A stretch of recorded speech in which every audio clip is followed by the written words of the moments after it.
في موسم 1963-1964 من بطولة الأندية الأوروبية للأندية أبطال الدوري أو ما تعرف حاليا بمسمى دوري الأبطال، كانت الفرق المرشحة للمنافسة على اللقب أكثر من الوضع المعتاد، بالإضافة إلى حامل اللقب إي سي ميلان والأبطال السابقين ريال مدريد وبنفيكا. تواجدت أسماء أخرى مثل الإنتر وإيفرتون ودورتموند.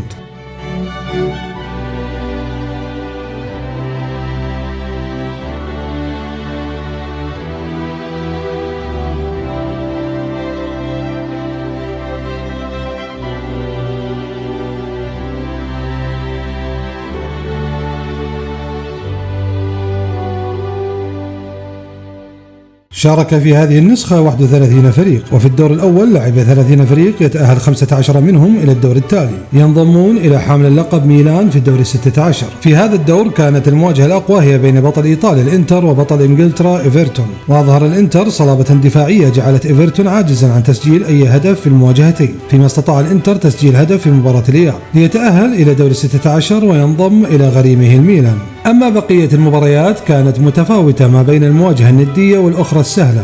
بروسيا دورتموند اكتسح لين النرويجي والذي تأهل لهذه البطولة بسبب أنه بطل مرحلة الذهاب في النرويج ولم ينتهي الموسم بعد، وكذلك تفوق موناكو على أثينا، وبارتيزان على حساب خصمه القبرصي أنورثوسيس، ودوكلا براغ على حساب فاليتا المالطي، واندهوفن على حساب إسبرغ الدنماركي، ودينامو بوخارست هزم موتوريين الألماني الشرقي، وبنفيكا أيضا على حساب ديستيليري الأيرلندي الشمالي، وريال مدريد تفوق على رينجرز الاسكتلندي. أما المواجهات الندية كانت فوز جونس إيش اللوكسمبورغي 5-4 بمجموع المباراتين على هاكا الفنلندي، وزيورخ السويسري على دوندالك الأيرلندي 4-2، وبنفس النتيجة غلطسراي على فرينك فاروش المجري، وسبارتاك بلوفوديف البلغاري 3-2 على بارتيزان الألباني، ونوركوبينك السويدي 2-1 على ستاندر لييج البلجيكي. أما غورنيك البولندي تجاوز أستريا فيينا النمساوي بعد 3 مباريات انتهت بالتعادل ذهابا 1-1 وبنفس النتيجة إيابا، وفي الفاصلة فاز غورنيك 2-1.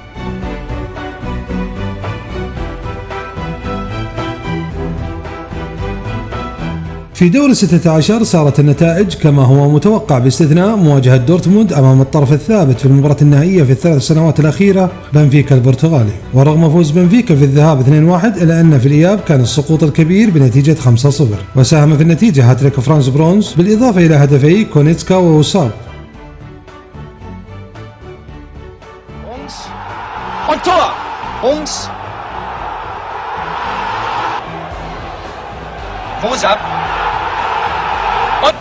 Diesmal Sturm geschossen, Wosab am Ball.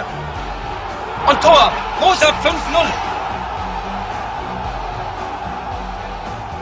واصل الانتر صلابته الدفاعية بعد أن هزم موناكو في السانسيرو 1-0، وفي الإياب باغت خصمه على ملعبه بعد أن سجل ماتزولا هدفين في الدقيقة 13 والدقيقة 17 لتصعب الأمور على أصحاب الأرض، ورغم تقليص الفارق من ثيو في الشوط الثاني إلا أن الأسباني لويس سواريز أكد الانتصار بالهدف الثالث في الدقيقة 90.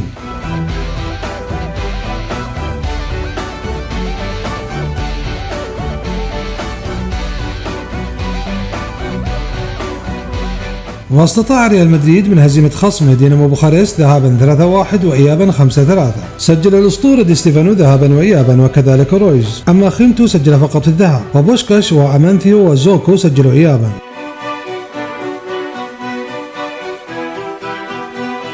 واستطاع دوكلا براغ من العودة بعد الخسارة ذهابا أمام غورنيك البولندي 2-0 من الفوز إيابا 4-1 بثنائية من كوتشيرا وهدف من ييلينيك وماسو بوست. أما بقية النتائج تأهل اندهوفن على حساب خصمه البلغاري بلوفوديف، وزيورخ بعد 3 مباريات مع غلطسراي فاز فيها كل فريق على ملعبه، ثم تعادلوا في الفاصلة التي أقيمت في روما ولم تحسم إلا بالقرعة التي أهلت زيورخ، وتأهل بارتيزان على حساب جونس إيش، وحامل اللقب ميلان على حساب نوركوبينغ السويدي، ليضرب الميلان موعدا مع الريال في مواجهة هي الأقوى في ربع النهائي. في مباراة الذهاب تفوق الريال برباعية سجلها مانثيو وبوشكاش ودي ستيفانو وخينتو مقابل هدف وحيد سجله لوديتي قبل النهاية ب7 دقائق، وكأن الريال يبعث برسالة على حساب حامل اللقب بأنه قادم لاستعادة البطولة.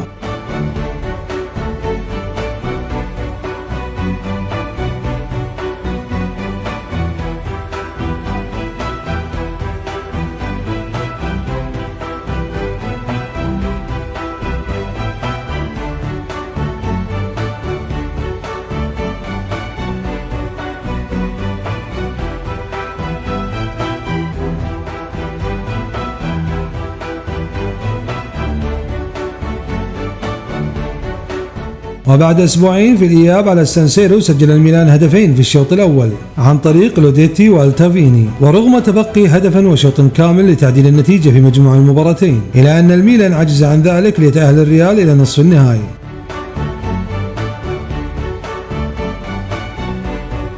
أما الإنتر استطاع من تجاوز بارتيزان ذهابا 2-0 وإيابا 2-1. شهد التألق البرازيلي جاير الذي سجل في المواجهتين، بالإضافة إلى ماتزولا ذهابا وكورسو إيابا.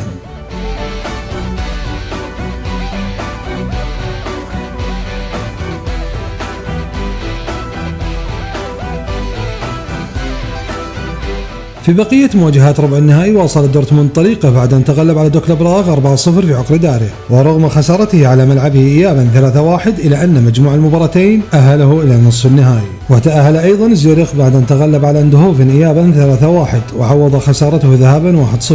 لكن في نصف النهائي انتهت مغامرة زيورخ على يد ريال مدريد بعد أن خسر ذهابا على ملعبه 2-1، ثم هزيمة ثقيلة في السانتياغو بنتيجة 6-0. سجل هدف زيورخ الوحيد في المباراتين بريتزي، أما أهداف الريال الثمانية تنوعت بين 7 لاعبين. الأسطورة دي ستيفانو سجل هدفين توزعت ذهابا وإيابا، وكذلك فيلو. أما بقية الأهداف سجلها زوكو ومولر وبوشكاش ومانثيو، ليتأهل الريال إلى النهائي للمرة السابعة في 9 نسخ. في النصف النهائي الآخر استطاع دورتموند من اختراق دفاع الإنتر في شوط واحد وتسجيل هدفين، وهو نفس عدد ما استقبله الإنتر في المباريات الست السابقة، لكن مع ذلك خرج الإنتر بنتيجة إيجابية من أرض خصمه بعد أن سجل هو الآخر هدفين عن طريق ماتزولا وكورسو.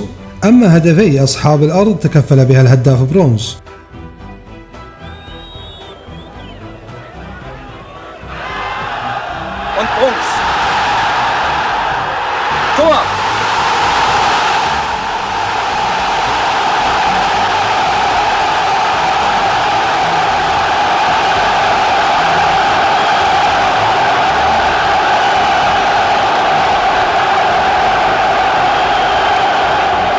Die 24. Spielminute. Dicky der Doppelstopper. Rungs, Tor! Ein Märchentor.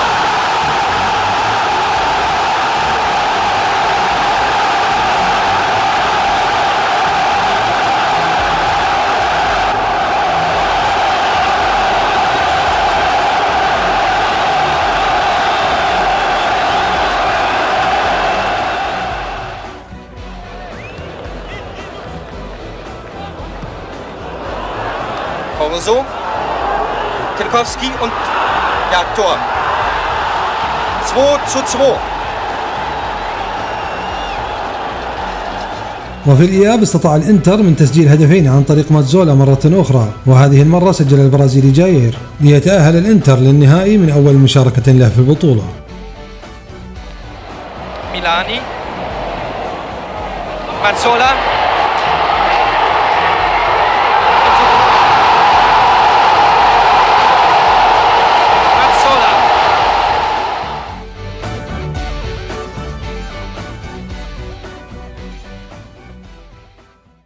المباراة النهائية على ملعب براتير ستاديون في فيينا في 27 من مايو بين ريال مدريد الساعي لاستعادة لقبه والإنتر الطامح أن يسجل اسمه في سجل الأبطال من أول مشاركة له. ودخل الريال بتشكيلة تضم الحارس خوسيه بيسنتي، وفي خط الدفاع إيسيدرو وباتشين وسانتا ماريا، وفي وسط الملعب زوكو بالإضافة إلى الفرنسي لوسيان مولر، وفي المقدمة دي ستيفانو وخلفه بوشكاش وفيلو، وعلى الرواق الأيمن أمانثيو، وعلى الأيسر القائد فرانشيسكو خينتو، وعلى رأس الجهاز الفني القائد السابق ميغيل مونيوز والذي يعيش موسمه الرابع مع الفريق. وفي الجانب الآخر دخل الإنتر بطريقة لعبه التي اشتهرت بعد ذلك باسم الكاتاناتشيو. أمام الحارس جوليانو سارتي يقف القائد أرماندو بيكي كلاعب ليبرو، ثم أمامه 3 مدافعين وهم بورنيتش وغواميري وفاكيتي، والارتكاز يتواجد فيه تانيين والأسباني لويس سواريز وساندرو ماتزولا خلف رأس الحربة ميلاني، وفي الجناح الأيمن البرازيلي جاير داكوستا، وفي الأيسر ماريو كورسو بقيادة المدرب الأرجنتيني إلينيو إيريرا.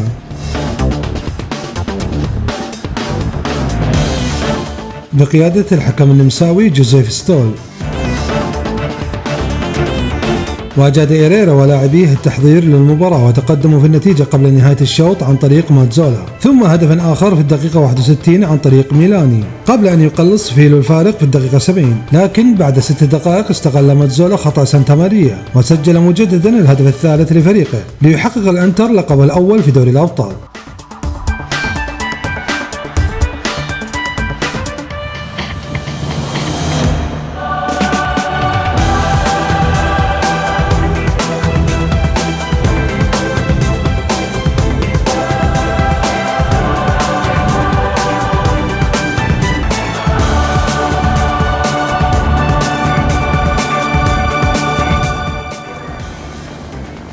Mazzolino, rete, ha segnato Mazzola. 43esimo minuto di gara, Internazionale 1, Real Madrid 0.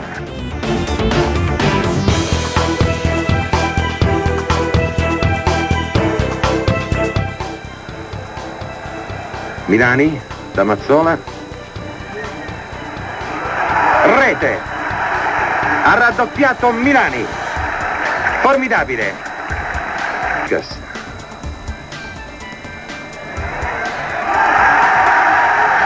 Ha segnato, accorciando le distanze, il Real. Mazzola, rete, 3-1. Ottimo direttore di gara che consulta ancora e consacra in questo momento l'Internazionale di Milano vincitrice della 9ª edizione della Coppa dei Campioni.